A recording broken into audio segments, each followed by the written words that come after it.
All right, you're on. Hey, Ruby. Hello, how Hey, are you? Tom. I'm good. How are you going? Yeah, good, really good. Good. Thanks for coming on. This is our second, oh no, third guest. Fourth So guest. fourth guest. Oh, yeah, Ryan. I forgot We're about Ryan, the racing crypto through guy. it. I'm Yeah. I'm putting crypto in the back of my mind for now because I'm still a little bit traumatized by where the market's at. I don't know if you follow if you invest or anything like that in that kind of space, Rubes, but it's not good Uh, right now. I'm all very new. I've started, but I have no idea what I'm doing. Like I've Okay. got money in something, I don't even know what it's in. So probably Okay. don't Nice. ask me. I'm not. That's not my Perfect. experience actually. Me too. I'm exactly the same. So I can see my money just like slowly slipping away. Yeah, it's like up Um, and down. And you're like, what is going on? Yeah, Mostly Anyway. very, down. very volatile. Yeah. Well, thanks for coming on. You are our fourth guest. It's really exciting, and if I do say so myself, I'm really stoked with where we're at with the podcast, and it's cool to chat with people of kind of similar nature, I suppose, in different fields, but of similar ages and same kind of interests. And I guess to start off, I would love to know exactly who you are and what you do. If you could give us a bit of a background story. Yeah, cool. I love that question, what you do, because I mean, what you do is so versatile and it depends, what you do for life, what you do for business, what you do for fun. But I suppose the way that I've always lived my life is not in a very traditional way. Um, Ever since, when I was growing up, my sister's a lawyer and I'm very proud of her. And, you always get told that you need to finish school, go to uni, get a good job, and then that's your job, right? And I think when I finished school, I told my dad that I wanted to own a fashion store because I was really into fashion. And he was like, okay, cool. Like, we can make that work. Yeah. Just go and do a small business course at TAFE. And once you've shown me that you can do that, I'll support you and I'll back you and I'll help you open that fashion store. And I was like, awesome, I can do this. So found this small business course, did the small business course, and I finished and I was like, I really want to do this, but I want to travel first. And my journey just went completely the other way. And I don't know, I ended up being a PT and a nutrition coach because that was always a passion. I did go to uni, I studied business and marketing. And then I kind of fell back into social media because social media was so big back in the day. I mean, it still is, but when I was in the nutrition space, I was doing a lot of influencing for other brands and naturally just kind of picked up the skills of social media. And I had a client at the time, a PT client, and she came to me and she was like, how do you have more followers than what I do? I've got a business of, a multi-million dollar business and have no idea what I'm doing, but can you just manage my account? And that's where really my career started was Yeah. just by kind of figuring things out. I ended up working for this woman and managing her entire product department. And that's kind of where my, I suppose, journey of loving to help small business owners and entrepreneurs actually grow their own business in an online space started. But social media and especially Instagram has really been the soul of my business. And I've seen it way back in the day from when I think where we started on MySpace or Tumblr and it sort of transitioned into everything. And, TikTok's huge at the moment. Video content's huge at the moment. I suppose what I really love about Instagram is it incorporates everything. So It yeah, seems to be a really holistic platform. Yeah. Sorry to interrupt. absolutely. Yeah. I Yeah. mean, I love the, integration of community and video content, but then you can do a lot of collaborations with other accounts. You can do a joint live, almost like a podcast. So I love the education behind that. And then it's a great place to really build an audience that is really, you can educate them and nurture them. But then for small business owners, I just think it's the best thing to make sales because everyone's on the platform. The shopping ability is fantastic on Instagram. And everyone's wanting to buy from humans these days. We don't want to buy from, someone, a brand or a model that seems so unrealistic or, their expectations are so unattainable. But yeah, anyway, I could talk about this for days.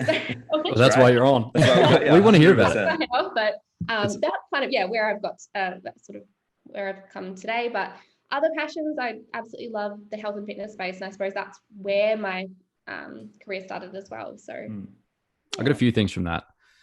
What was your MySpace song? Oh my gosh. I think, do you know what?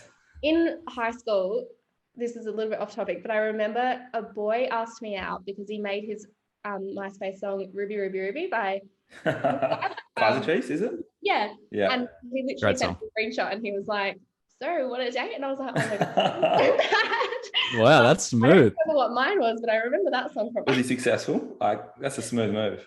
Did you I get a think we date? dated 2 weeks or something. Classic high school relationship. That's a long-term relationship. Yeah. Back in the day.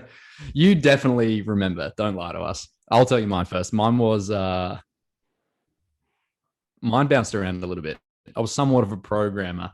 And you know how you would like go in and like copy the code of Yeah. background and stuff. And Yeah. mine was for a brief period, Kiss Me Through the Phone. Oh my God. Do you remember that song? Yes. That was a hit back in the day. What was your song? I think I was down the track of like Blink-182 and Angels and Airwaves at that time, if my memory serves me correctly. But I definitely think I did have some sort of like Shaggy at some time. Like it wasn't me or something like that. And I was just like, I'm far too white for this, but I think it was up there for a brief period. But yeah, then Flow Rider or something embarrassing. Flow Rider, yeah. Yeah. The what is it? Low by Flow. Is it Flow Rider? Yeah, apple bottom jeans. Yeah, that came on the Yes. I was at recently, and everyone went off to it. I was like, oh my God, this is showing our age. Banger. That's a banger. Yeah, that's so funny. Okay, so that was the first thing. The second thing that you kind of already answered was who you predominantly work with. You said they're small business. Is that still the case, or are you dealing with a variety of people? Yeah, I mean, when I went out, my passion is really helping people, and I think it's come from my PT and nutrition coaching background. I love mentoring and coaching, and so I was like, you know what, I just want to help everyone. I want to help all small business owners, entrepreneurs, especially coaches, because I find a lot of coaches, they're fantastic at what they do, but they're terrible at marketing and they don't know anything about tech and the online space. And if you can get the marketing and the online space in your business and you can get that skill set together, as a coach, if you've already got the knowledge base, you can be an incredible coach to have that platform to kind of base it off. So coaches in particular are who I help. I suppose because of my passion and my background in the health and fitness space, I naturally draw other fitness and health professionals.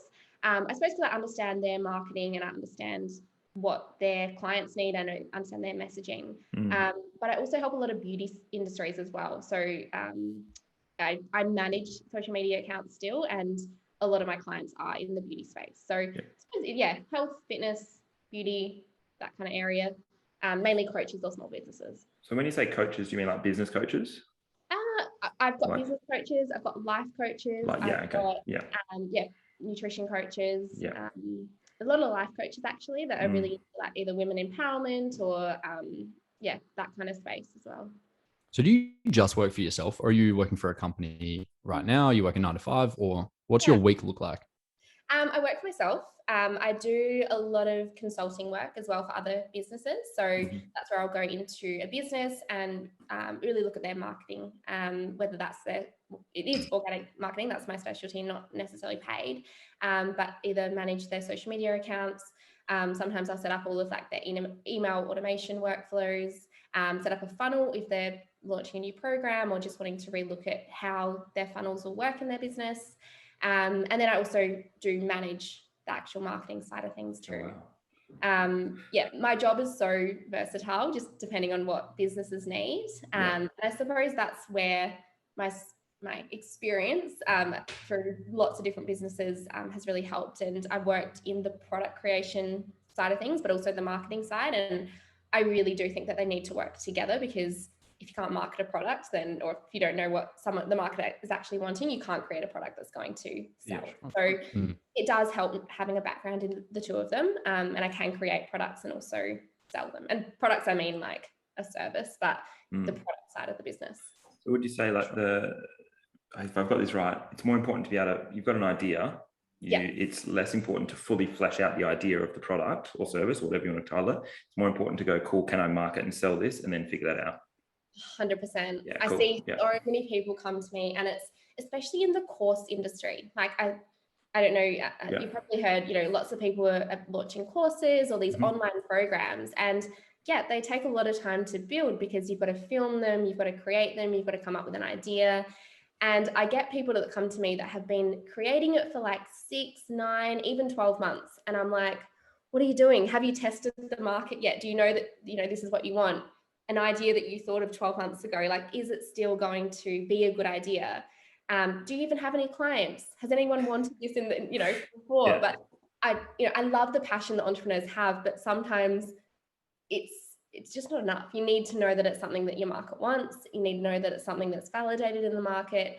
So lots of testing needs to happen in that way. And I hate the word testing actually, because it kind of scares people off, but just knowing what your market wants, knowing what their pain points are, and just providing a solution. Like that's really what it comes down to. And your product should just be the solution or the transformation. It shouldn't be something that you're just, creating with all these bells and whistles and features and all this stuff, because people really don't care about the features, but they care about the transformation. And that's what we want to create. So how do you find those things? How do you find the pain spot? Like it seems so simple. It's like, just yes. find out what they want and then just provide it to them. And then and then you're successful. It's like, how do you, we'll use the term testing unless you've got a better term, but how do you test the market for those kinds of things? Yeah, I mean, to start with, it's about actually looking at the people that you're working with. And if you're completely new in your industry, that can be difficult because you don't have any real experience to kind of base that off. But it's either looking at the people that you're working with, or the people that are inquiring or asking you questions in your DMs, or having a look at what people, like I always, I don't like to say you've got competitors, but have a look at people that you really aspire to be. And they can be someone that's super successful, and have a look at the people that they're helping and what are their pain points? What are they coming to those specific people for? Really think about it from your audience's point of view and create a solution that answers that question. I mean, for me, when I started my business, I thought that I'd just help everyone. And I was like, you know what? I really want to get into coaching, and I want to coach people how to build a successful business. That's what I want to do. And I found that that's not really what people wanted. They didn't want to build a successful business in terms of the tech and all of the assets that needed to be built. What they wanted is they just wanted to actually find clients, and they wanted to make sales because they were so exhausted of being a coach and sharing their knowledge. They knew how to do that, but what they didn't know was how to actually get clients. So now all of my messaging and all of my programs are really formed around that. I teach people how to get clients really quickly and how to bring money into their business really quickly, because that's their pain point. Like that's what my audience's pain point is, actually making the money. Everything else, like you'll find that everything else you still teach them how to do, and they still need all of that, but they don't realize that at the time. What they know, their pain point is that they don't have money. They don't know how to get clients. So you kind of have to flip it. You kind of have to figure out what that pain point is and then teach them, you know what? You actually need to know all of this in order to get that, but you might not know that to start with. That's such a barrier as well. Without that income, you can't put the time into it because you're maybe having to find finance somewhere else and you're working another 9 to 5. And this new business is now just like a hobby on top of that.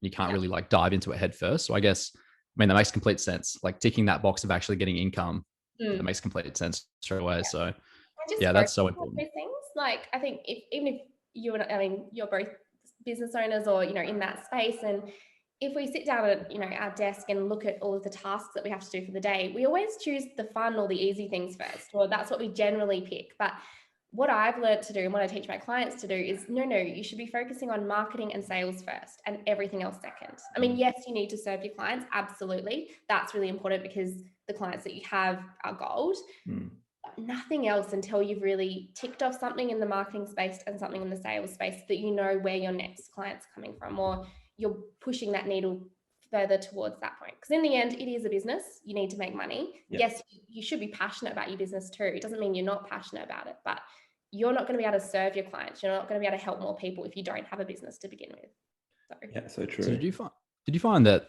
in the PT nutrition space versus the marketing space, what the shelf life of every client is like? With PT, maybe they stick around for, potentially years at a time. Do you feel like your marketing clients have the same kind of shelf life, or is it a faster transition and then you're finding new clients more frequently?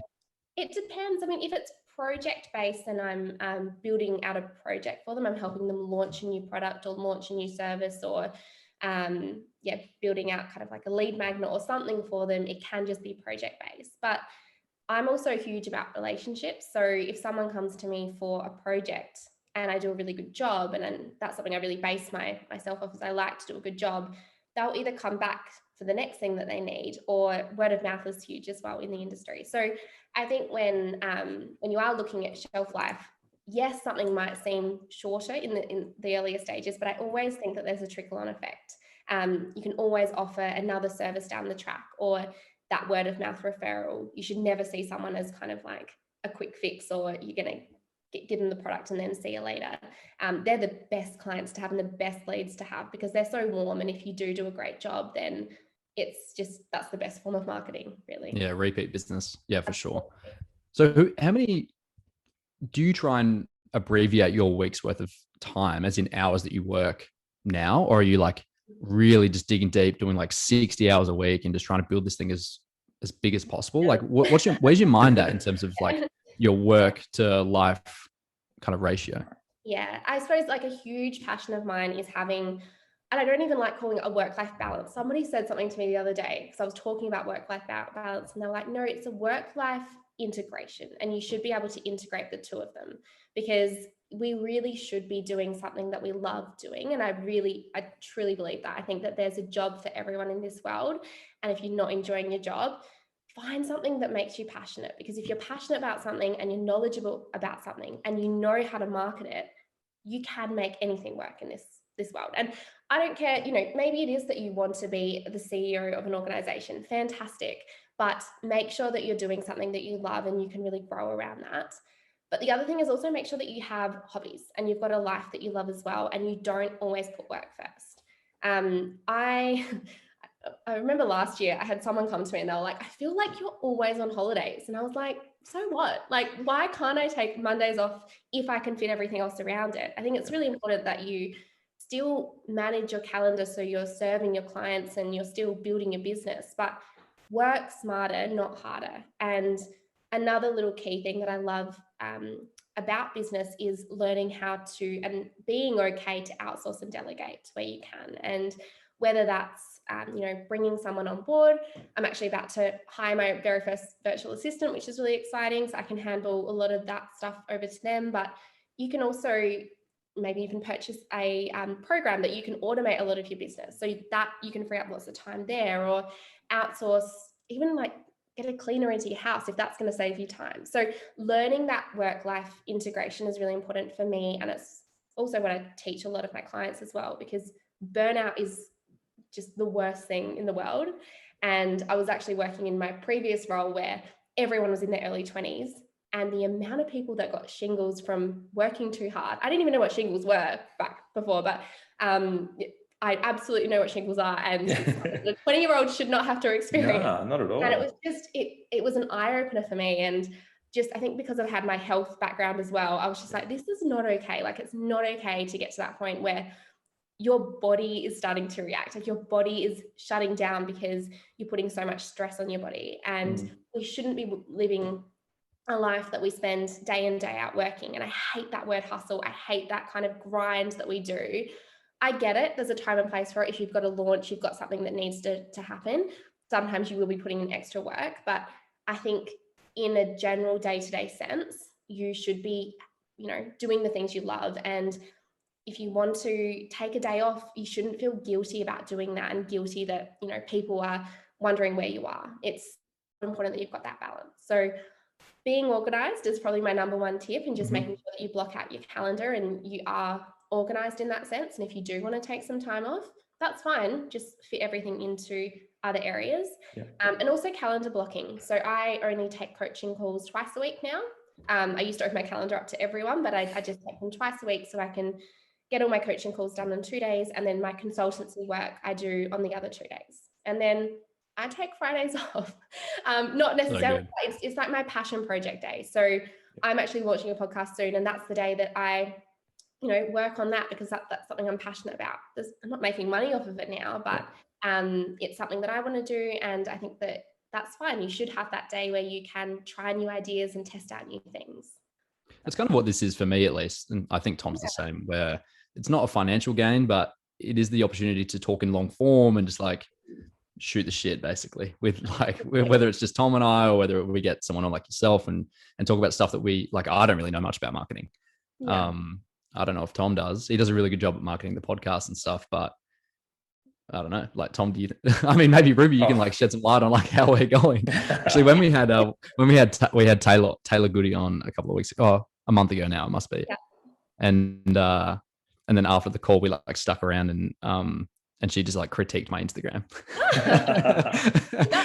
She's like, she actually had some really good points, and she said that I've been doing a good job. But then after that, I think I took like, I don't think I posted in like, besides the weekend, I don't think I posted for a month before that. So, and I've found that consistency for me is like the biggest thing. If I'm consistent and I'm like making reels is like my favorite thing now, because I have that kind of like creative, I can scratch that creative itch a little bit. Mm-hmm. This and that is actually very similar, like between the podcast where we can talk in long form, and then I can make reels on Instagram. Like between those two things, that's like, you know, job's done. Like the cup is full. 100%. But that's like, so it's so great hearing you say that, because when it comes to marketing, I think people think that they have to do something a certain way, and that's not the case at all.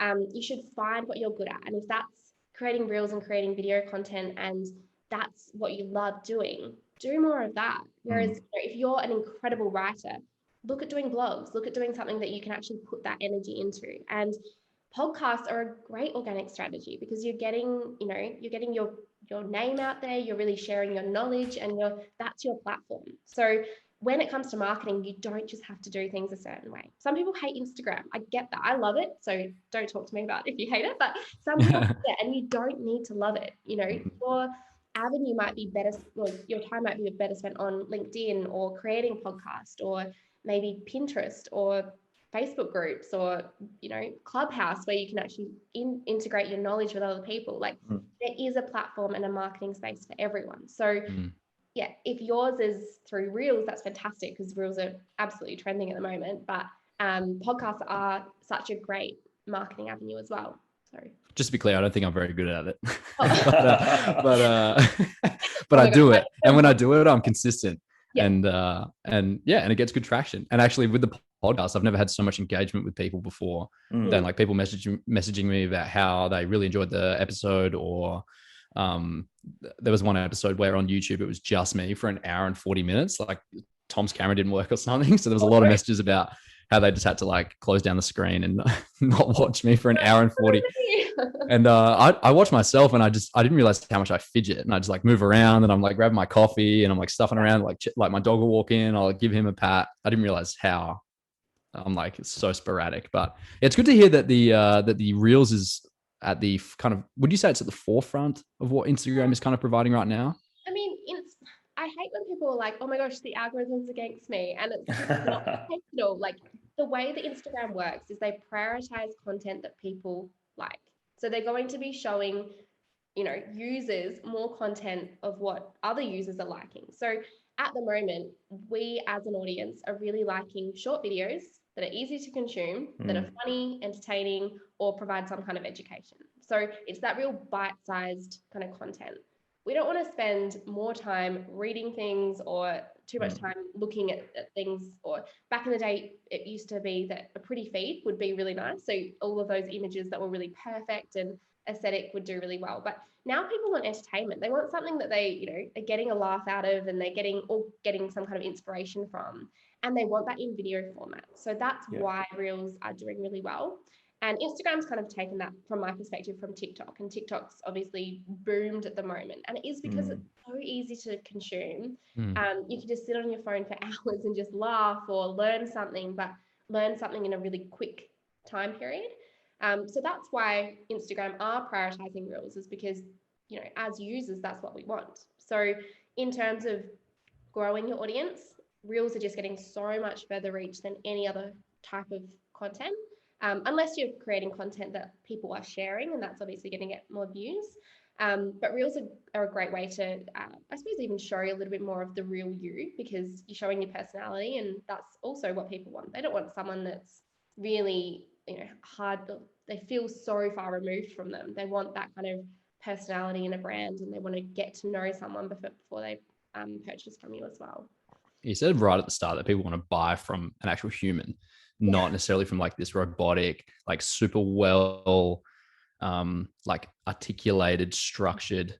That's not really the word, but like if you look at someone that has like hyper, not edited, but curated images. Yeah. And it's like, I don't know how realistic that is. I don't know how I could actually like vibrate with this person. But if you're giving content like what this is, for example, where we're talking in long form, like there's no way that we could just like curate this conversation so perfectly that it's exactly what we want it to be. But then people will see us in our element, like in our true colors. Yeah. You know, so I can see the benefit from having reels in that perspective. Do you think that with TikTok and the way that Instagram is following TikTok, do you think people's their attention spans are getting shorter? Like, do you see this becoming an issue for people trying to like find their place when they're marketing themselves? Or is this like of benefit because now people are consuming more stuff than ever before? And it's like, if you have good quality images or good quality reels, then it's easy to be found. Do you feel it as like a pro or a con?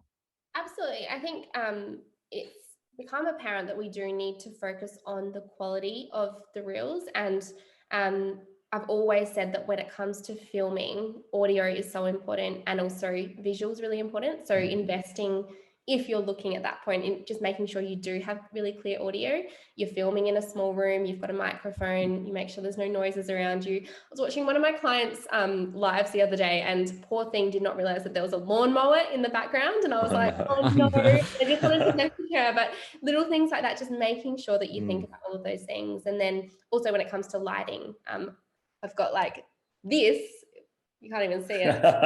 Yeah, right. Look Yeah. how bad my lighting looks now. Like it just makes such a difference if you can have solid lighting when it's so that is good actually. Maybe I'll set my phone up around. That was $5 from Amazon. Like it's so easy to create high quality footage at the moment. And you have to, because as you were saying, you can otherwise get so lost in everybody else producing them. But no, I always think there's going to be a time and place for podcasts and YouTube videos, because when people consume and they start to get to know you, they naturally want more. So reels are a really good almost teaser of what they can get, and they start to get to know you. And I don't know if any of you have done it, but you jump on someone's account and you find a reel and you just binge watch them because you really love what they're creating. And you get to the end and you're like, what? There's no more?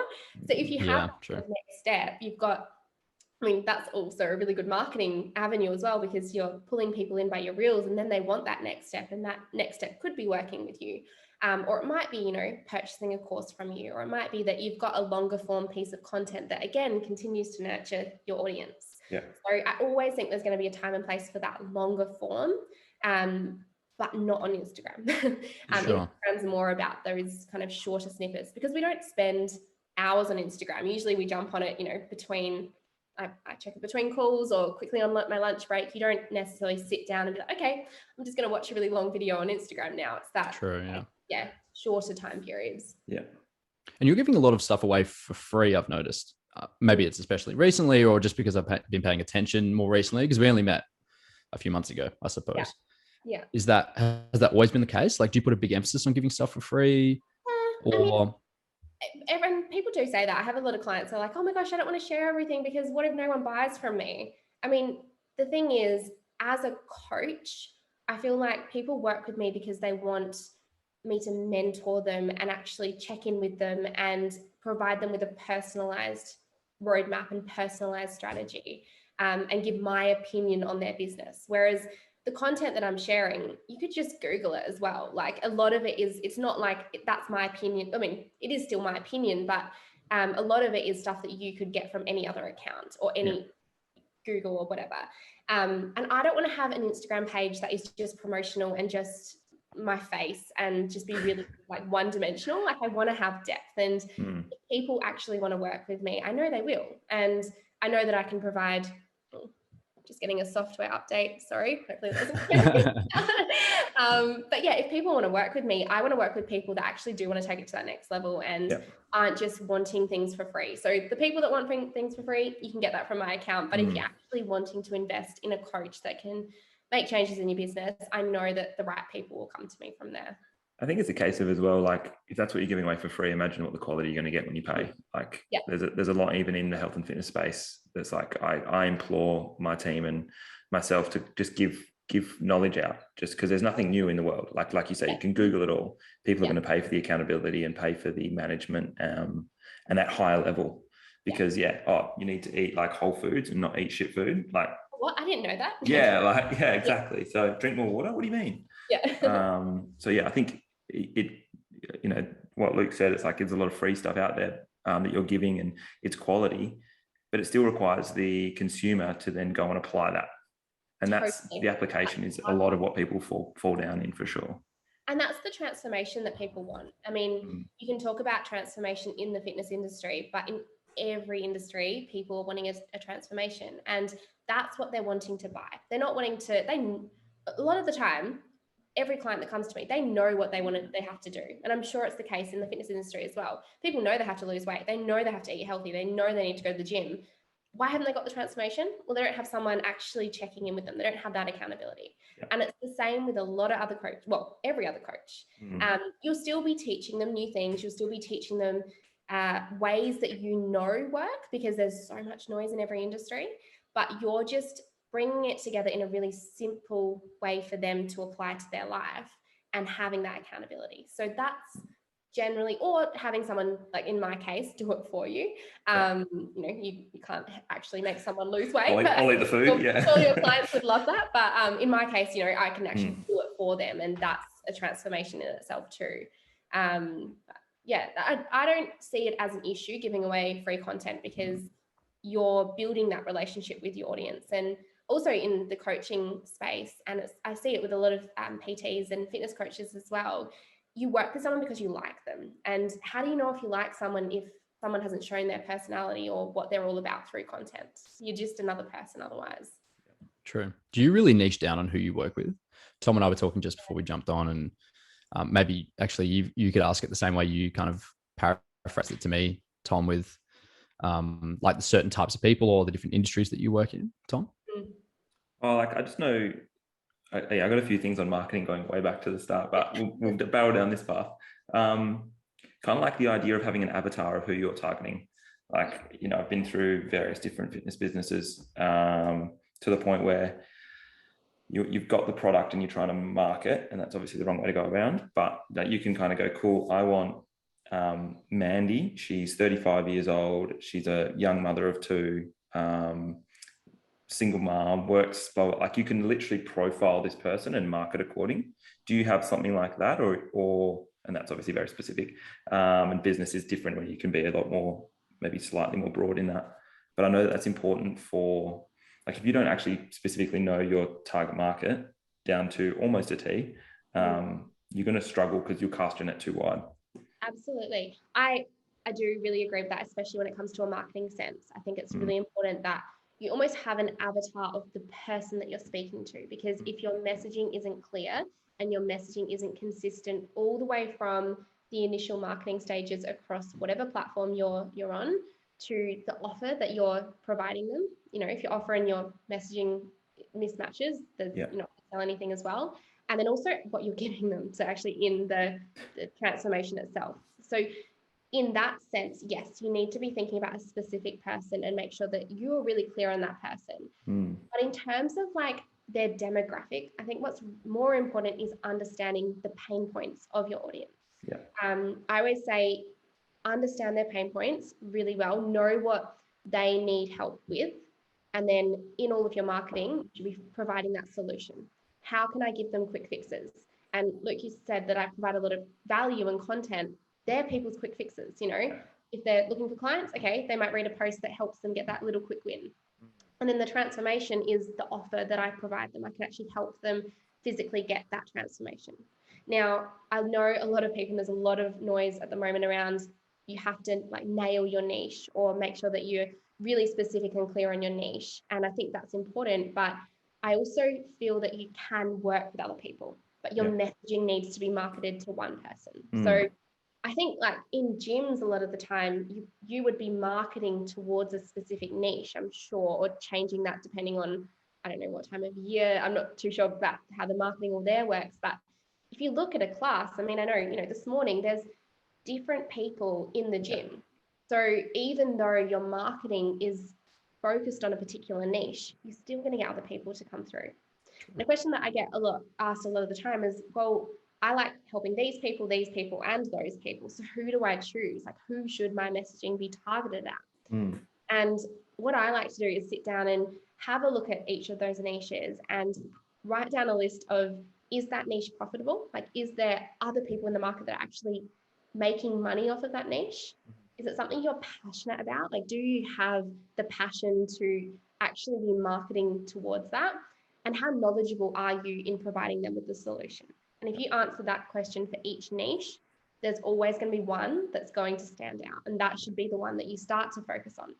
If it's a flop, you've got two more to focus on, but start with the one that has almost the most tick points, with passion, profits, and experience, and go down that avenue first and see how you go. Yeah, I think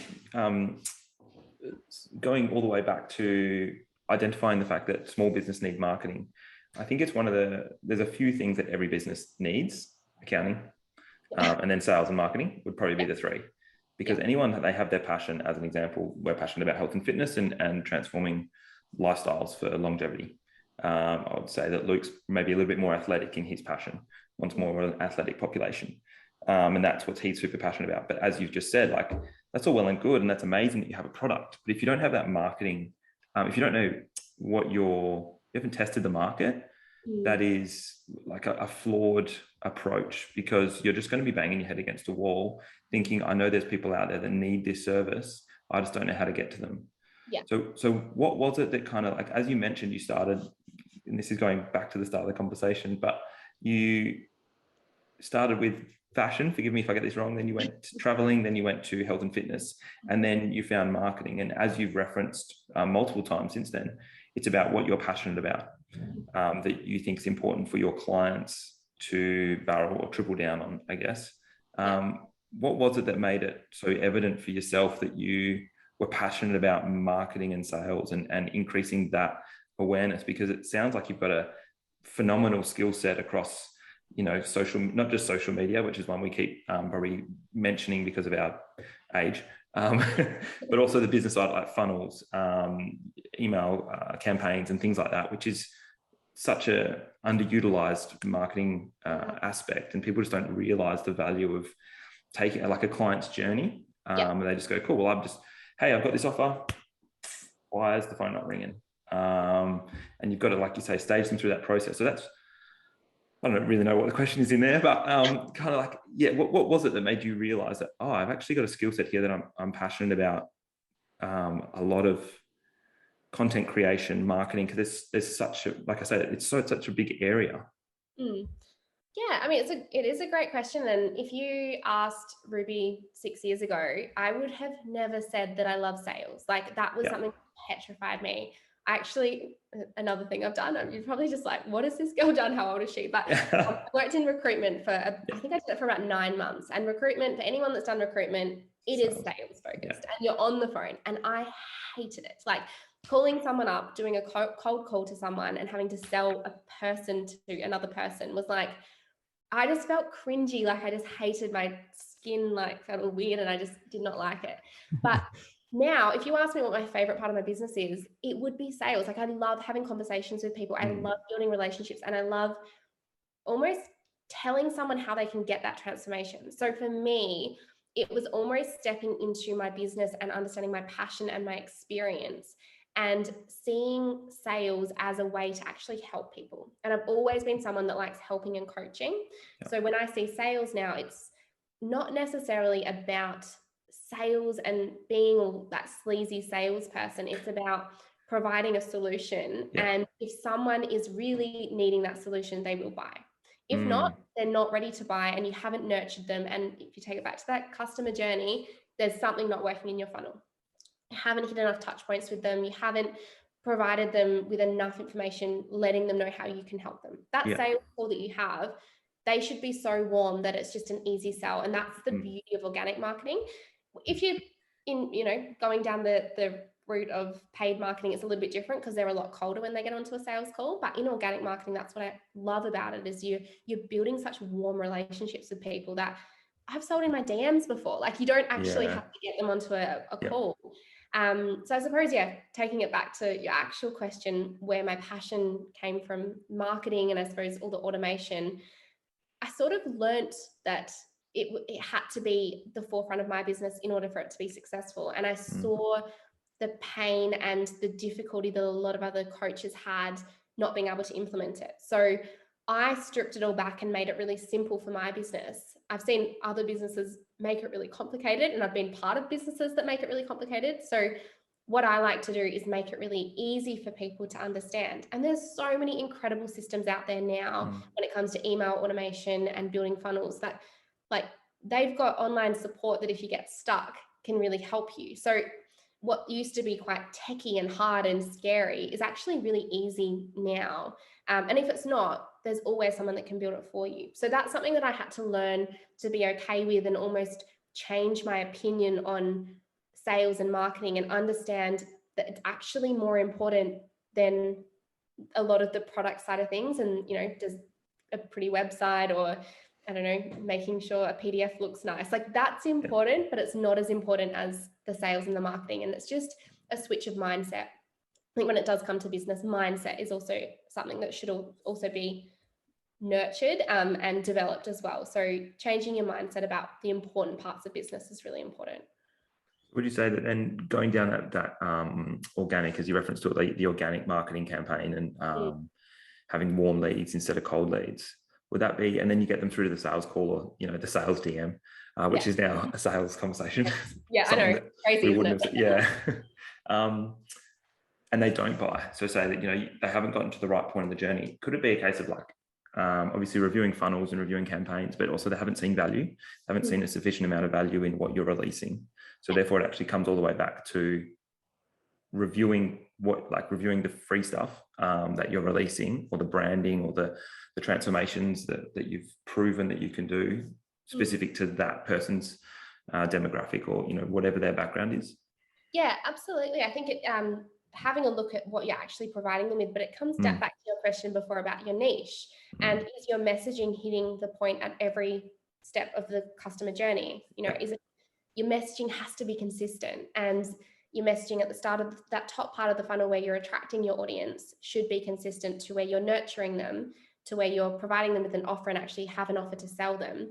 In the sales call, actually getting them to sign up to the program. And then also in the delivery, it's really important that the delivery is actually what they've because, you know, you need to give them your Google reviews will plummet. There's a bit of a mismatch there, but understanding that customer journey and understanding your messaging at every point of that journey is really important. And I've made mistakes of providing the wrong types of content, and then I find out on a sales call that somebody actually wants something else. And it will take every business owner a little bit of trial and error, or a lot in some cases, but that's okay. Like, testing is okay, and testing the market and pivoting based on what your audience actually needs is so important. You can't, it's almost like, you know how, you know, people would always post like a really pretty picture of themselves and have an emoji as the caption. And we used to get so many likes from that, but people don't want to just see a photo of you anymore. Like, they need some kind of value, right? Like, you need to have some substance behind it and actually provide value to your audience, especially if you're a business owner. And the value needs to be in the form of understanding who they are and what they need, and so that your messaging is consistent through to that sales call, so that it actually does convert. But you know what, if it doesn't convert, that's totally fine as well. Like, conversion rates for sales calls are not 100%. That's normal. That's very normal in the market. And just ask yourself that. It's a big investment when you're signing up to any kind of program. And a lot of the time we will interview, or we will look at different programs before we decide to buy. So if somebody decides not to buy, get some feedback, absolutely, but don't worry about it. There's so many more fish in the sea, but we can't just get hung up on a failed sale. Just focus on the next one, and focus on what you can do differently in order to close that next sale. With how dynamic social media is and where it's going, it's forever changing, and now Meta's coming out, and this whole process is probably going to change again. And do you have to reflect on your business and the successes of it, or maybe the failures of it over the last 3 months or week or day, or like, are you having that self-reflection time? Yeah, I mean, I absolutely do always check if my posts are performing well, or like what my sales conversions are looking like in terms of what I'm actually producing on social media. And with Instagram in particular always changing, it does change and the features change, and you know, all of a sudden there'll be a new Reels update, or you know, there'll be something that changes in the industry. And I think we focus too much on that, and we're like, oh my gosh, now I've got to like completely change my strategy. But really, like, the process is still the same. You attract clients, you nurture them, you get them into a sales call or get them to buy your product, and then they're a client. Like, that process is the same. And the things that change are just almost the levers or the methods in which we do that. So yes and no. Like, I think so long as you've got the foundations right, you don't have to always be doing the latest thing. Or, you know, when, I don't know if the hashtag strategy changed from having, you know, you had to have 30 hashtags that were 30% really big hashtags, 30% mid-range and 30% niche. And now they're going down the avenue of, no, you're actually going to need like 5 to 10 that are really solid keywords. And yes, that's important, but your content is more important. And the format of the post is more important to bring people in. So I think people get too caught up in the latest thing and the latest features that they forget about the actual foundations that they need to be focusing on.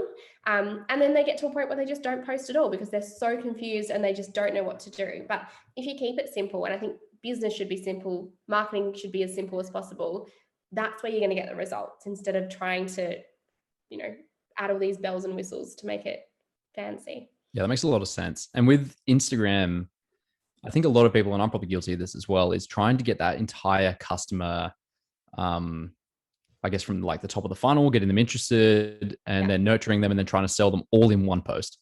No, please don't. Yeah. So, and when I was a PT, and I taught the PT qualification for a long time, and when PTs would leave the Institute of Fitness, I saw this so much, where it was like, hey guys, I'm a PT now, X gym, and this is what I charge, and this is what I can get for you, and like DM me if you're interested. Yeah. I'm sure that similarly to when you first started doing sales, that it just makes your skin crawl, and you're like, what are you doing? Like, do you have, or could you maybe talk on some tips that you have for maybe scheduling? Is it a week's worth of posts, or is it every now and then you have like a different phase maybe of where they're at in that customer journey? Maybe talk on that. Yeah, I mean, you're always going to have people at different stages of the customer journey. So I don't like to necessarily have a week or a month where all of your content is based at a specific phase. When I'm mapping out content for myself and also clients, we have a look at a few different things. We initially think, okay, right now in my business, what is my goal? Like, is it that I don't have a big enough following, and the following that I have just isn't quite right and I need to grow my account? Or is it that, you know, actually I'm happy with my following, I feel like I need to nurture them a little bit more and get them to actually buy from me, and I'm not really focusing on that phase. So it's first sitting down and having a look at what your goal is, and it can be both. That's absolutely fine as well. But then it's deciding the types of content and the types of posts that are going to help achieve that goal. So if it's all about growth, implementing strategies around Reels, because we know that they get a lot of reach, is really important. Creating lots of shareable content, so things that people will share on their page or to other people, things like infographics or carousels or stats. In the fitness industry, it might be a transformation, a before and after, something that, you know, like, put yourself in their shoes. Would you share that? Creating more of that. Also having a solid hashtag strategy. If you're location based, making sure that you're using the geotag and tagging Adelaide or whichever suburb you're in. And then also interacting with potential clients. So making sure that you are on the forefront of engagement. So having a strategy that's in line with growth. Whereas if you're all about nurturing, showing up in your stories and providing value in the form of video content to really build that relationship, or providing posts that are really educational and, you know, actually teaching your clients something. Still doing Reels, because people love Reels, they love that funny, engaging content, but providing more value to your audience and having those call to actions that make it really easy for your clients to take that next step. So if you're trying to do the two of them, that's totally fine, but making sure that you're alternating between them so that you've got enough different forms of content there as well. So many layers.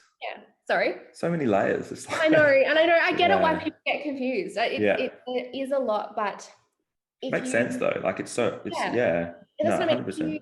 It does it does sound complicated, but if you think about it and actually think strategically about what you're posting, you're actually going to save more time creating content. You're not going to be fluffing around being like, oh my gosh, I need to create something. What should I post? Oh, I'll just look on this page because they always provide really good content, or I'll just like take a photo over here. Like, you've got a plan and you can stick to the plan, and you know exactly what you need to be posting, because like, you know, growth is my strategy. I know that people are really struggling with this problem, so I'm going to create a reel that addresses this problem. And like, how much more simple does that sound than trying to think of an idea on the spot? I have like off that, and then down the growth and nurture mindset. And I kind of know the answer to this, but I definitely want your opinion on it. Like, because we are such a, as Luke referenced before, like, we need instant gratification, and we're, you know, what's the next flashy thing that you swipe through, whatever, you need the stop of the scroll. Is it more consistent? Like, consistency is always key, and I get that, but is it quality or is it volume? And what's the balance? Obviously you want quality, but like, what's the balance? Is it a case of post like one amazing thing every 6 months? Like, obviously that's not like, well, it's really good quality. It's like, you're never going to get seen. One a month, but no. It's, and you're going to hate my answer, but it's finding the sweet spot for you. And I know that sounds so fluffy, but I actually mean that. It's about sitting down and having a look at, you know, what do you have on in your life and business? How much time can you commit to posting on Instagram? You don't want to just be posting crap that's just not any engagement, with no strategy behind it. It's like, I said it, I think earlier, about batching my days. Batching content is also so important. So whether that's once a week you batch content, or once a month you even batch content, but sitting down and thinking realistically, how often can you post? And also, not only that, how often can you then engage with people that are engaging with your posts? Because that's really important as well. For me, because my job, my life is on social media, I try to post 5 times a week because I can keep to that. But I know that some business owners that have really crazy days, that is just not going to work for them. So we start with 3 times a week and just reviewing from there.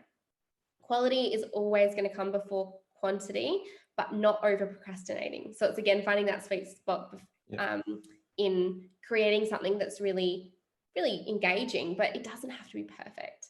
You know, I've seen, I remember with my previous job, we get like replies to people that, replies from users that would pick up at like a spelling error. And I get it. Some people are really hot on grammar, but it's a spelling error. Like, how much value is in that post? So don't kind of procrastinate so much over something that you just don't put it out in the world. You need to just get things out there, but just make sure that you found that sweet spot for your business and your life.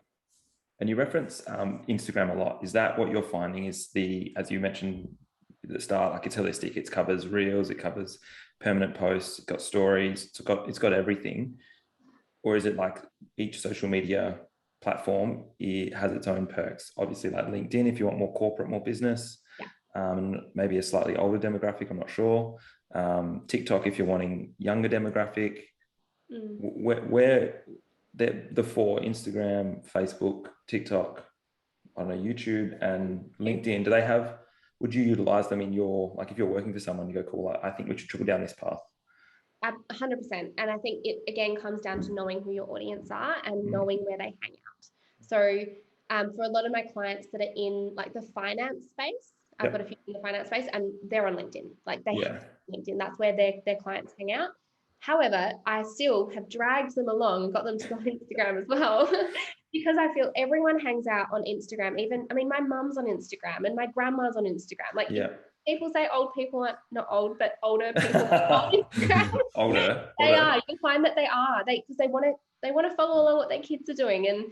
And a lot of the time, they're the ones that are at home more. They're on the couch more. They're, you know, have so much more time. So they're finding themselves on these platforms. And, you know, there's every reason why someone should be on Instagram. However, it is knowing where your market hangs out. And also, I said it before, knowing what you enjoy doing. So Luke, if you don't like Instagram, that's totally fine. If you want to just do YouTube and blogs, YouTube and podcasts, if you just invested in those 2 and focused on understanding those platforms and how your market integrates with that kind of messaging, that's fine. So it's a bit of a mix, what you enjoy and also where your market's hanging out, but also don't feel like you need to be on everything. I think that's, you wear yourself too thin unless you've got a whole team kind of managing the marketing there. Where does Facebook fall in there? Oh, I don't even want to say this because this is probably something I'm not supposed to say as a marketing person, but I don't love Facebook. Yeah. I think that some businesses can do really well. And obviously, you know, if you're investing in Facebook ads, which can go across Instagram and all other platforms as well, then that's definitely an avenue. I've also seen a lot of success in Facebook groups. So if that's a strategy you're wanting to go down, then absolutely. I've helped a lot of clients in that space, either in their own group or other people's groups. But in terms of like using a business page to create engaging content, or you can use your personal page as more of a personal brand, so interacting with people. However, I just feel like from my perspective and helping my clients, there's better strategies out there that are going to get you better results. So yeah, I'm not saying that you can't. I'm just saying that from my experience, I've found better results on other platforms. Yeah. Do you find how important is it that you no, that was a great answer. That makes a lot. That's exactly what I thought, to be honest. I've definitely got a follow-up. I'm going to jump in. Sorry, Luke. Okay, sure. You go. Around the organic campaigns and organic marketing, I think, I can fully understand. Obviously, paid marketing through Facebook is there's the business suite and blah, blah, blah, and it filters out to all the different platforms. You can get it on most things through Facebook. Obviously, building your own engagement and awareness probably isn't as powerful on Facebook because it requires either a page or a personal profile, and then you have to add people as friends, and it's so much. I think the psychology behind I'm not your friend, but they'll follow a page that's exactly the same content. Like, it's just the word is different. I guess that would be obviously a limiting factor. Maybe I've answered my question. No, 100%. I think, sorry, my dog's wanting attention now, but Bring him in. I'm saying Luke, the one that, okay, fine, you can come and say hello. Oh, look at is that a Groodle as well? He's a toy poodle. Toy poodle. A lot bigger. What's his name? He's Bear. Bear. So cute. He's like a little miniature version of Chesley. Yeah, he is a good looking dog. He's a handsome little man. I've got a client and she's got a Groodle that looks like Bear but is so much bigger, and at the end of our calls we always get them to say hello. I'll get Chesley in a minute. Yeah. I'll click him over. Sorry, to answer your question. Yes, sorry. And it's funny that our brains work in that way about the whole friend thing. I was at the Fringe last night and we were at the hypnotist show, and I just found the psychology behind it so interesting when he was saying, you know, when you're being hypnotized, it's something that we choose to do. Just like when we're on social media, we follow what other people are doing. And, you know, if even the way that the whole pixels and Facebook ads all work and they target specific things to you, when it comes to the marketing behind it and following what Facebook is telling us to do, like adding a friend, and if they're not a friend, that's where we sort of get a bit confused. It's that psychology behind it that I think Facebook probably needs to change if they're wanting to change the way that Facebook marketing is working. But yeah, I don't know if that answers your question at all, but the psychology behind marketing is so interesting if you do dive deeper into it, because it's about decision making, right? Like, that's what marketing is. It's understanding your audience's decision making brain and how they make decisions as being a follower to actually becoming a purchaser or a buyer, and what steps people take in order to get that. And unfortunately, we do draw on a lot of emotional drawstrings. You know, especially in the fitness industry, it sounds bad, but we play on the fact that people get really emotional and sad if they're overweight. And if you think about it, that's a horrible thing to do, but that's how we have to market, because we know that we've got a transformation and a solution that we can offer our audience. So yeah, it's understanding those decision-making powers and also people's biggest emotions and playing them to our advantage. I hate saying that, but it's true. It makes total sense. And it is, and we're at the end of the day, we are actually doing something that's going to help them. Absolutely. Whether that be like help literally change their life. Like I said this last week in our podcast, that getting a coach is literally life-changing. 100%. I've had coaches my entire life, whether they're health coaches, life coaches. Now I've got business coaches, and my life and my business always is so much better when I'm working with a coach. Because you challenge yourself, you push yourself outside those boundaries, and you've got that accountability, and you've got someone that's done it or who's proven to have done it with other people. So coaches are life-changing, and I think everybody in this world should have at least one coach in one area of their life, if not multiple.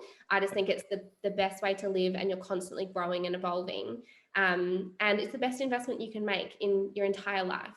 I'm not just saying that because I am a coach, I'm saying that because I've experienced it firsthand. Yeah.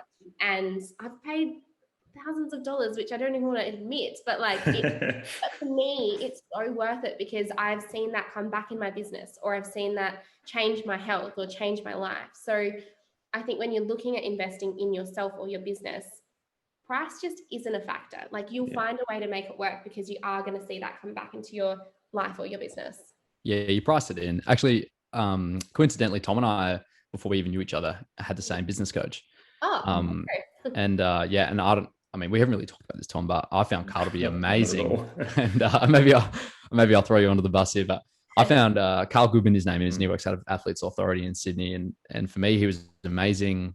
I probably wasn't ready to action some of the stuff that we were talking about. Yeah. However, my mindset changed working with Carl for him to just be like, dude, just like back yourself in. Yeah. Like, what are you doing? Like, just action this thing and just go and do it. Like, it's not that hard. Obviously it was in more words than that, but just that for him to back me in allowed me to back myself in. Yeah. And then, stuff just happens. Like, it's pretty amazing, and it's paid dividends from there. So I'm not sure what your experience was like, Tom, but yeah, I had a really, really good one. And he's actually my first and last coach that I've worked with. So maybe it's time for me to hire like Ruby consultants. And my thing is sales call. Ruby organized this. This is actually a sales call. Did you not realize? Yeah. I mean, maybe it is. Actually, that's what I was going to ask before, and maybe I can be a little selfish and just talk about myself for a second.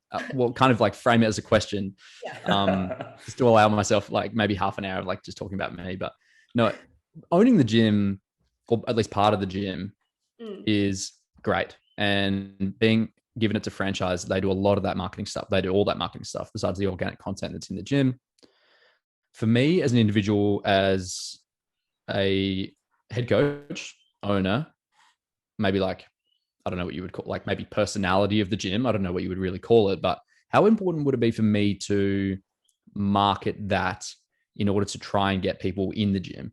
Does that make sense? That's like kind of a clunky question, but I was about to say, do you want me to be honest? But I think you do want me to be honest. Please be honest, as brutally honest as possible. I think that is the most important thing you could be doing for the business right now, because people buy based on culture. They buy based on like brand personality and that human element. And especially when it comes to gyms, and especially when it comes to Adelaide. I think, I've been at Revel for like 2.5 years. I was at Unley, and now I'm at Norwood. And the reason I joined Revel to begin with was because of the culture. Like, you go in there, you feel like it's a really nice vibe, a really nice environment. The coaches are really friendly. You make friends. You go in and if you're having a shitty day, you can go in there and just have a good time, and all your worries are gone. And that's what I love about it. But you see gyms, and I'm not saying that Revel's been through this necessarily, but if coaches change, you have to work hard at keeping that momentum up and the culture up. And I've been a PT before as well. And I remember when I left my job, everyone was really nervous that my clients would follow me as well, because you connect so much with a personality. So not only in attracting new people in, showing your personality, showing the culture on your page, but retaining people. People won't leave a coach if they really like them, even if they're paying money. Like, it comes down to that point where, they're getting a transformation. They enjoy coming in. They really like the culture. They really like, even if they're not getting results, if they come in and they know that it's a safe space for them to actually just let out the day that they've had, or, see a friendly face. That's why people go to gyms. And that's why I went to Rebel to start with. The training is amazing as well, but you go there for that culture. And a lot of people go to gyms for the culture as well. So I think I love the whole Revel business model, but I don't feel like people sign up for Revel based on the Revel brand from HQ. I think they sign up based on the coaching and based on the culture as a smaller entity. So, okay, this afternoon I'm going to post something about that. Yeah, you should be posting. That's your once a month, and then you're good. You just sit back. Easy as that. Yeah, it is something that I struggled with too, because in some ways, I mean, as I've always been kind of not the, I was going to say the center of attention, but you kind of are as a coach. And when I was teaching the PT qualification, but now on social media, I just feel like I'd rather just sit back and like just be in the wings and like let the business do its thing and like allow HQ to market it, and like, and I'll still be there and I'll still provide like a good quality service, but maybe it does need someone that is actually at the forefront of that, like really driving this thing. Yeah, I mean, the thing is, there's like, if you think about the location where your gym is, there's other gyms people can go to, and what's going to make someone join your gym over like from location based. Revel, the way that they market it is, you know, they really showcase the training and they showcase the programming, which is great because the people that are looking for that training will then look up the location and they'll join. But if you're in the Norwood area, you don't really know that. You don't know Revel from a brand perspective because you've never really looked at Revel. You might have never even heard of them before, but you'll look for gyms around the area and then do some searching, and you'll search the Revel Norwood Instagram page because everyone uses Instagram, not Google these days. And then you'll come up with the other gyms around your area, which I won't name on here, but and they're going to choose it based on, you know, what the gym looks like and what the vibe is and who the coaches are, and if people look like they're having fun, or depending, again, this comes down to your niche, what the overall look of your gym is wanting to achieve.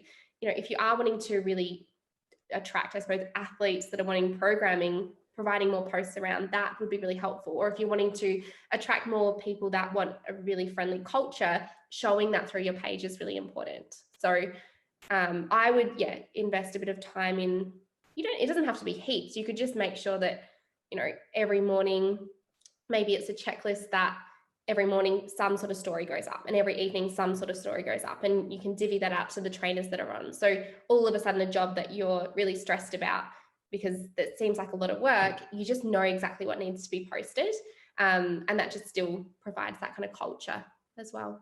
Yeah, that's a really good tip, actually. Yeah, and that's so important as well, having that organic content that isn't, as we just said, like, or not just said, but a while back, not hyper curated, like the stock images that come out from HQ. They look amazing, but it's not necessarily going to drive that same like level of organic.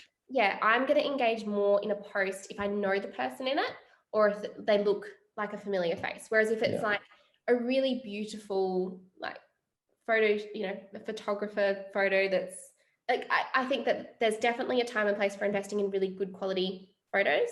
But even so, as a gym owner, I would get them in and get real people, because that's going to be what people are engaging with, because they're like, hey, I trained with that person. That's cool. And they'll like and engage with that. Whereas if it's someone from Sydney or Melbourne, from HQ, no one knows them. And they're like, oh, who's that person? I've never seen them before. It's a little bit, you know, especially in Adelaide, we all know everyone. So if you see then that photo, you're like, oh, they trained there. Cool. Like, it's that kind of connection. And also it's the shareable content, because if you tag someone in the photo, they'll reshare it on their feed, which then all of their friends and followers will see it. And that's that trickle-on effect. And that's where user-generated content is, or influencer marketing or user-generated content can be really powerful for small business owners as well. So do you just keep going down the shareable content? If we, let's say we're taking videos and I take a video of you this morning or Ollie or whatever, and tag you guys, let's say we do that with 25 people in the morning, and we just feel like we're not getting the same level of, I've just disappeared for a second. I'm getting a system update now. We're not getting that same level of reshares. Do you just keep like persevering, or like how can you incentivize it in some way? Can you what do you mean exactly by that question? So let's say I'm taking videos of 5 athletes in the morning, or 5 of the members in the morning, and I'm tagging them in the post, and they're not resharing. So we're not getting that same level of like maybe engagement, or how do you incentivize that for them to do it? Or is it literally just like, hey guys, make sure you like reshare? Or I would keep it like, you obviously don't want to force someone to reshare, but just creating a culture around sharing. So a simple post in the Facebook group community that just maybe even thanks people. Say, hey everyone, like, I'm so thankful that everyone sharing the good word. You know, we love, you know, we love you bringing your friends and family in, and we found that everyone that's been resharing our stories when you're in them, it's been really helpful. We'd really appreciate it if you continue to do so, because we love building a solid community in this gym of people that are really friendly and cool and awesome and love to train, something like that. So you're not forcing people. Write all that down. Quick, write it down. Voice memo. I just recorded that, so that's perfect. Thanks. You're not forcing people, but it's encouraging them in a way that you're acknowledging it, that you're appreciating what they're doing, and encouraging them to continue to do so, because sometimes they might not think that you actually want to do it. Like, I think that's what we forget as business owners or as marketers, is people need to be told what to do. And it's the same with, like, I say this with call to actions. If you don't have a call to action on your post, you don't tell them what that next step is. How do people know? Like, how do they know that you want to sell something? It's the same when it comes to this. How does your audience, how do your members actually know that it's actually helping them? They might not think that it's even helpful, but it really is. So sure. With clients and that sort of stuff, like when you, like, I'm referencing my team and they deal with clients directly, and they're putting in all these works daily to ensure they're staying accountable. If you just glance over that and you pinpoint the negative, hey, you didn't X, they're probably going to stop doing the thing that you need them to do. So even though it seems menial and it seems such a small thing, gratitude goes a long way, and acknowledgement goes a long way. So that's an easy way to build habits for sure. 100%. Everyone loves to be acknowledged. They love, you know, you said it, that gratification and those little words of gratification, and that people want to feel good about themselves too. So you always, you know, like the old shit sandwich, if you're telling someone something criticism and you sort of buffer it up. Yeah, 100%. I think people just love to hear that. So finding ways, whether that's through the Facebook group page, whether that's even at the start of the class, recognizing it, because people listen to, you know, words in different ways, or sending a text message out. But just actually telling people that it's actually helpful if they do that. And you'll find that a lot of the members, especially in the gym like Rebel, they want it to be a really community focused gym. So they're actually okay doing it. They just didn't realize that it was actually going to make a difference. You don't know what you don't know. Exactly. It's a good plug from 1 week ago when we had our podcast. It seems like I really try and avoid, and we'll talk about your podcast in a second, because I'm actually really interested about what it's going to seem like, and I'm going to listen to myself, because obviously marketing for me is a massive weak point. But I forgot what I was going to say now. What did I say? Luke run out of words. Shock. I was thinking about marketing and margaritas. What is okay, let's talk about that. I'll think that's the name of the podcast, right? Oh, really? Yeah. Oh, wow, that's sick. Big fan. Okay, let's preface that. What's your favorite like cocktail, or is a margarita a type of cocktail? I'm actually it is. Okay. I love a good margie, but it's not my favorite cocktail. I like more, I mean, I love margarita because it is, I don't like super sweet things. It's just not really my vibe, but something more citrusy. I do love like a mojito. Maybe I should have called it marketing and mojito. Nah, it doesn't have the same ring, but something a little bit more limey. Also, I'm the biggest coffee addict. Like, that's my biggest vice. I should not be drinking as much coffee as I do. So an espresso martini goes down. Okay, nice. Good late night caffeine, love it. Yes. But marketing and margaritas just has a ring to it. And I think, it's all about connecting marketing with having fun too, and integrating that work-life balance. That's not what the podcast is about. But the whole idea of the podcast is, it started with me and my friend who is in marketing as well, Madeline. She more works in the paid side of marketing, so all paid ads. She does a lot of automation. She does a lot of like CRM management, and I'm obviously more the organic strategy side. And I think one of you mentioned before about having a coach, and I was going to say surrounding yourself with like-minded people sometimes is that accountability, and you up-level yourself. So me and Madeline would always catch up once a week just to touch base, talk about business, talk about any problems we're having, brainstorm ideas, and then we just have brunch together. It was not necessarily a margarita, but we'd have that fun element as well. And we got to a point where we're like, do you know what? I feel like a lot of people would benefit from having a platform where they could listen and learn about marketing, but make it fun, like make it have something a bit different, not just being really dry and marketing focused. Because a lot of our clients, they want to work with us because, I mean, not to sound stuck up, but we're fun people and want to work with people that are fun. So having a platform where we can really showcase our personality in a little bit more than just an Instagram post was really important. So we came up with this concept where we would launch a podcast that would teach business owners and coaches all about marketing, would focus on a different topic every week. And then we're also going to be bringing on personalities or business owners in Adelaide that are really successful, and not necessarily in Adelaide, but that are really successful, and they'll talk about how they marketed their business, and they'll break down their marketing strategies with how they got to where they are. So a little bit of a mix between the two. And then I'm not actually going to say anything more because Madeline will kill me, but we do have some things coming off the back of the podcast, which are really exxiting. So it's almost like a ... There's the hook. There's the hook. Okay. But yeah, that's why, we've put a lot of sort of work and effort, and we've got some really exciting speakers coming on, which is super exciting. And we've invested a lot of money and time into the podcast in terms of the whole launch itself. So I am really excited to see it come to life. It's been like a little baby that actually I feel like it's been around for a long time, but we actually only decided like the start of the year. So we've done a lot of work so far. Yeah, awesome. When are you launching? Yeah. What's it? February. We said April, so it'll be 4 to 6 weeks. Yeah. Yes, I'm looking forward to it. Oh, good. It's a long time to wait. I'm ready. I want I know. Pump one out. I know. Take my own advice and just get something out there before it's ready. But no.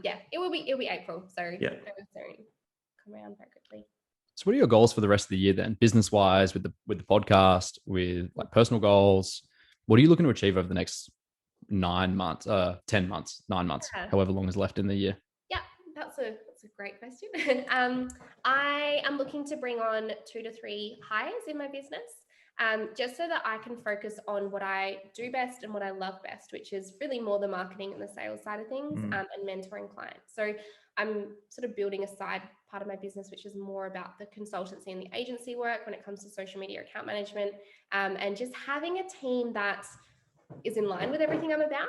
I think it might come back from my recruitment kind of background. I hire based on culture, and every hire that I've made has been incredible. One of my hires from my previous work is still a really good friend of mine. So I'm really excited about building the Ruby Consultants team. The podcast, that's going to be huge, and just the few ... side projects coming off the back of the Bear. Is that bear under there? Yeah, sorry, I was like, what are you doing? It sounds like a fully grown bear under there. Yeah. Bouncing around. What he's got. Bear. Sorry. Get him back up. He's so cute. Although I can't listen to what you're saying because I can just I'm only just watching his cute little face just sitting there. I'm like, no, when you had him up here, not now. Like he can make as much noise as he wants, but. There. So new hires, podcast. In terms of the business, I do have a new program coming out as well in the next 3 months, which is more going to be around a mentorship. So a full mentorship where you get the training involved, but also me mentoring you every step of the way. So it's more of a higher end mentorship opposed to just being coaching calls and training on the side. So they're probably the biggest 3 big goals this year. Sick. Yeah. That's awesome. That's a lot. And you've got your first VA coming on board this week, did you say? Finalizing things this week. Yeah. They'll hopefully start next week, but I just cannot wait. I'm so excited. VAs are amazing. Amazing. Yeah. I've worked with them before in other businesses, and it's just been a lifesaver. I wish that I could just have a VA organizing my life, but maybe one day. It's a bit like that, isn't it? They're super handy for sure. 100%. And I think I was actually listening to another podcast with a friend of mine, and he was saying that you should make your first hire before you think you're ready with a VA, because they're just going to be able to take so much off your plate that you can focus on other tasks that have been just sitting there. And as soon as he said that, I was like, all right, where can I sign? Get them right now. So that I wasn't going to hire till June. So that'll be first, and then hopefully another 2. I'm going to hoping to get like a marketing assistant that I'd love to get a uni student that just is hungry and just wants to learn, because I feel like I can teach them all of my processes, but I love working with young people that have new ideas and that are really creative and inspirational and just want to kind of dive straight in. So I'd love to get like a marketing assistant in the business then as well. That's you listening. And you're listening. Yeah, absolutely. Yeah. That sounds like you. Yeah, that sounds like you. Another sales call. This is just layers on layers. You can't stop, can you? Yeah. It's just in you. Yeah. Well, thanks so much for coming on today, Rubes. I appreciate it a lot. And I'm looking forward to seeing how you go in the gym over the next little while. I'm looking forward to listening to the podcast in the next 4 to 6 weeks. Have you started recording episodes yet? Ready to like? We're filming the first one this week. So that's awesome. But with our guest list, we've organized all of them. They're ready to go. And now just starting to record them, which is amazing. Really cool. So good. So exciting. Oh. Awesome. Well, thanks again. Appreciate it a lot. Thanks and for having me on. It was fun. see you later. Yeah. Thanks, Ruby. Thank Unreal. you. Bye.